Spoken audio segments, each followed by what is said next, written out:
Greetings! Welcome to Dollar Theater. That's right, it must be Monday because we're doing Dollar Theater. Dollar Theater is an ongoing series started by a good friend, Hobbs Horror, in which we watch and review movies that we have gotten for $1.25 or less. So if you've gotten a free CD, you've gotten a DVD, if you've gotten a DVD for $1.75, 80 cents, gifts, however, whatever, as long as under $1.25, Dollar Theater is happening. Okay, that was a horrible intro. So today we're going to be talking about a film that me and the Cheetah watched, and we have fun with it. We watched it once before, and we rewatched it because it looked like fun. I haven't seen it for a while, and I gotta admit, I really liked it. I really liked it the second time around a little more. It's fun. It's a fun movie, and we even have a small clip to it, tied to it. And so the movie that we watched and we're going to talk about today is from 2015, and it is Fire Twister. All right, let me straighten this out here. Let's see. Fire Twister.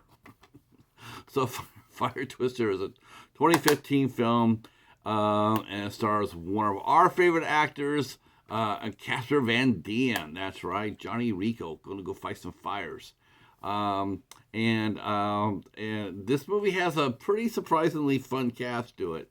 It has the lovely and sultry, but a bad girl in this one, Jon Mack, as plays V, member of the CIA, who doesn't really like cell phones too much.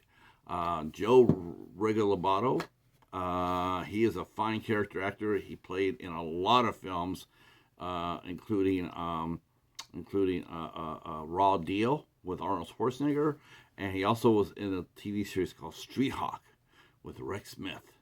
All right. Yeah, and those are the two. Those are the three biggest names in this movie. So what happens is Casper Van Dien plays a ex firefighter named Scott, who has been forced out of the department because he has joined the eco group, and they are suspected of being terrorists.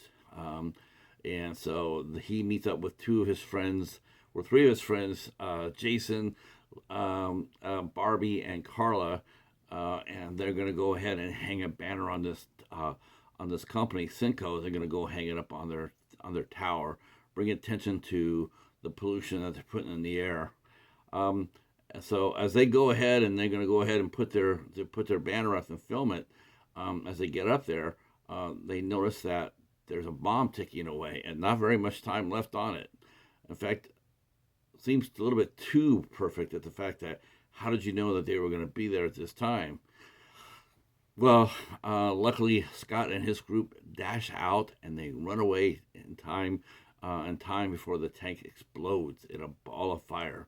But the tank happens to be filled with a special new fuel that Cinco was making called MT11, and it burns hotter and longer than normal fossil fuels. And so the explosion has caused this fuel to blow up and create a fire twister, which goes ahead and it causes havoc all around. At first, it seems like the twister is following them, like as a conscience, as they're running the twisters everywhere. And as they're doing that, they're suddenly taken under fire by a pair of evildoers. And yes, one of them happens to be V, played by Jon Mack. And they're supposed to be CIA, but they're not very good shots, which is a good thing because the movie would be over in about the first 10 minutes that they were. But they're too far out, so they're missing a lot. Scott and his friends, they escape. So now they're going to figure out what they're going to do, and how they're going to stop it, which is going to be really hard because not only did the company put a bomb up there, the CIA put a bomb up there, but Cinco also filmed it. So it looks like Scott and his friends are indeed guilty. So now, all of a sudden, now they become public enemy number one. Whew, that's not good. Uh, so they are dashing around trying to, trying to figure out how they're going to stop this. Um, and it looks like they look like maybe as they're driving, they come across a car crash, and of course Scott, being a former fireman, he needs to respond to that. So it could be a trap. As it turns out, it is a trap. Look out! It's a trap. Um, and so they get out of it with the help of an engineer named Anthony. He works for Cinco, and he's a little bit appalled about that. Not only is this, first he thinks that the tank is a work of terrorists, the eco terrorists, but then he finds out that it's really his own company that's been up to shenanigans. So Anthony is trying to figure out a way to stop the fire twister. Um, the group goes ahead and comes across and rescues a mom and a daughter out of a tree. They also run across a crazy family trying to stop them, led by the mighty Eileen Dietz. That's right, from The Night of the Caregiver and various other classic horror movies. She plays a mountain woman who's trying to get Scott's group to give up their car. But the fire twister comes upon them, and they run for their lives. And unfortunately, Eileen's a little too slow, and she gets turned into a marshmallow. All right. So as Anthony figures out that the fire twister is attracted to heat. It's out in the middle of the day, and there's so many different heat sources, but it seems to be attracted to downtown LA, so that's where it's going to go. Meanwhile, Mr. Garber, played by Joe Regalbuto, is doing his best to pin the explosion on Scott and his group, even though he is the evil CEO. And you know what? He really is evil in this movie. Most of the time, he always plays sort of a wimp or a nerd. Not this time. It's actually probably the most singular brutal moment in the movie, where he kills a reporter who was snuck back in to try to get to meet up with one of the Cinco workers, and she's killed. And it's more brutal than any fire twister kill. Interesting. And it was interesting that he did that because he doesn't really, Regalbuto doesn't really play those type of roles, but he was very good in this. I got to be honest with you. He surprised me. Um, Anthony is, he's desperate. He's trying to figure out, like how can they stop this? He comes up with a makeshift bomb, and he drives it inside the twister, hoping that the explosion will cause it to break up. And he dies in the attempt. He martyrs himself for it. And for a split second, it looks like it may have worked. But since this happens like at the 1 hour mark, that's not going to happen because it's still got another hour to go in the movie. So he dies, but not in vain, because they give Scott sees it and his group sees it. He says, he just didn't have enough pop to do what he needed to do. That's the only thing that was wrong with it. It was a good idea, other than getting blown up, but he was on the right track. So, so now the Twister's in LA, and so Scott and his group, they decided they're going to call some of their old friends. Scott calls his old friends, who know that he's been innocent, that he got railroaded out on fake news. So they come to his aid, and they tell him, hey, what can we do for you? He says, well, we're thinking about it. And then the CIA team is also in the play, and so it comes to a head where there's a betrayal, and Scott and his team are put in some serious danger, and they only have one shot to blow up the fire twister before it goes out of control. So the key is, will they be able to stop the tornado? Will the evil CEO, Mr. Garber, gets what's due him? Oh yeah, yeah. So that's Fire Twister, real quick. Um, so this is a typical sci-fi movie. This was made 2015, so this was made for Sci-Fi Channel. I love these movies. Nature runs amok. The first time I saw this, I got to be honest with you. The first time I saw this, it didn't really look like, and this is a rare thing. I mean, rare thing. But it didn't really seem like Casper Van Dien was too engaged in this movie when I first saw it. It just seemed like he was just, dot to dot. But I rewatched the movie.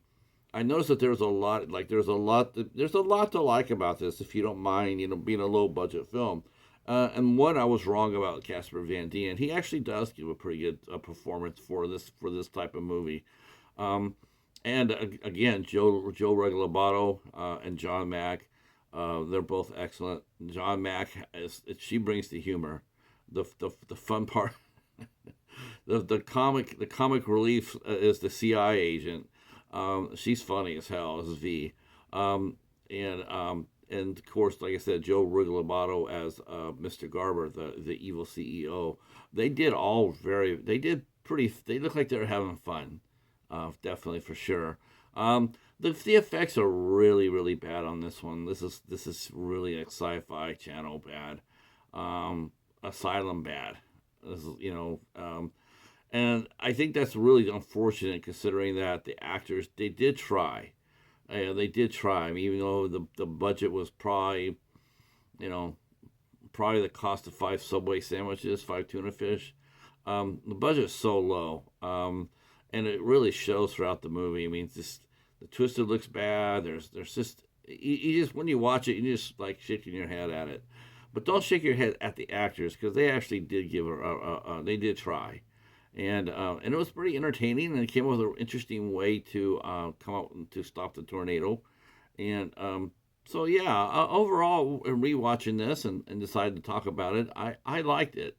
But then again, like I said, I like those nature and mutt movies. So yeah, we liked Fire Twister. We would give it we would definitely give it a thumbs up. All right. That's it for this edition of Dollar Theater. You should be able to get Fire Twister relatively easy. I'm sure if you go on eBay or Amazon, you should be able to find it relatively easy, um, and relatively affordable as well. Um, yeah, this was great, and we had fun with it. Unfortunately, has no special features in it.